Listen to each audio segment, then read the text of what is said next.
Head অফিসের বড়বাবু লোকটি বড় শান্ত। তার যে এমন মাথার ব্যামো কেউ কখনো জানতো?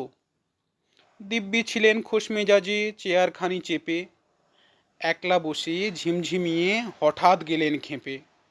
আঁতকে উঠে হাত পা ছুঁড়ে চোখটি করে গোল, হঠাৎ বলেন, গেলুম গেলুম আমায় ধরে তোল। তাই শুনে কেউ বদ্যি ডাকে, কেউ বা হাঁকে পুলিশ, কেউ বা বলে, কামড়ে দেবে সাবধানেতে তুলিস। ব্যস্ত সবাই এদিক ওদিক করছে ঘোরাঘুরি। বাবু হাঁকেন, ওরে আমার গোপ গিয়েছে চুরি। গোঁফ হারানো আজব কথা, তাও কি হয় সত্যি? গোঁফ জোড়া তো তেমনি আছে, কমেনি এক রত্তি। সবাই তারে বুঝিয়ে বলে, সামনে ধরে আয়না, মোটেও গোঁফ হয়নি চুরি, কক্ষনো তা হয় না। রেগে আগুন তেলে বেগুন তেড়ে বলেন তিনি, কারো কথার ধার ধারিনে সব বেটাকেই চিনি।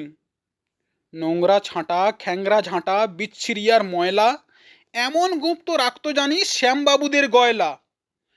এ গোঁফ যদি আমার বলিস, করব তোদের জবাই। এই না বলে জরিমানা করলেন তিনি সবাই। ভীষণ রেগে বিষম খেয়ে দিলেন লিখে খাতায়, কাউকে বেশি লায় দিতে নেই, সবাই চড়ে মাথায়। অফিসের এই বাঁদরগুলো মাথায় খালি গোবর, গোঁফ জোড়া যে কোথায় গেল কেউ রাখে না খবর। ইচ্ছে করে এই বেটাদের গোঁফ ধরে খুব নাচি, মূর্খগুলোর মুন্ডু ধরে কোদাল দিয়ে চাঁচি। গোঁফকে বলে তোমার আমার, গোঁফ কি কারো কেনা? গোঁফের আমি গোঁফের তুমি, তাই দিয়ে যায় চেনা। নমস্কার বন্ধুরা, তোমাদের এই গোঁফ চুরি কবিতাটা কেমন লাগলো প্লিজ কমেন্ট করে জানাও। এটা হচ্ছে কবি সুকুমার রায়ের লেখা। খুবই একটা পপুলার একটা কবিতা। তো খুব মজার কবিতা। তোমরা কেমন এনজয় করলে, কেমন লাগলো প্লিজ কমেন্টে জানাও।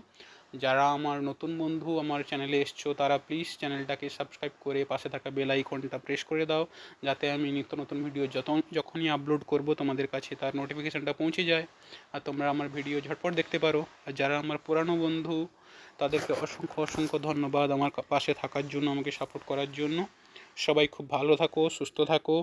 Tata, bye bye, love you all.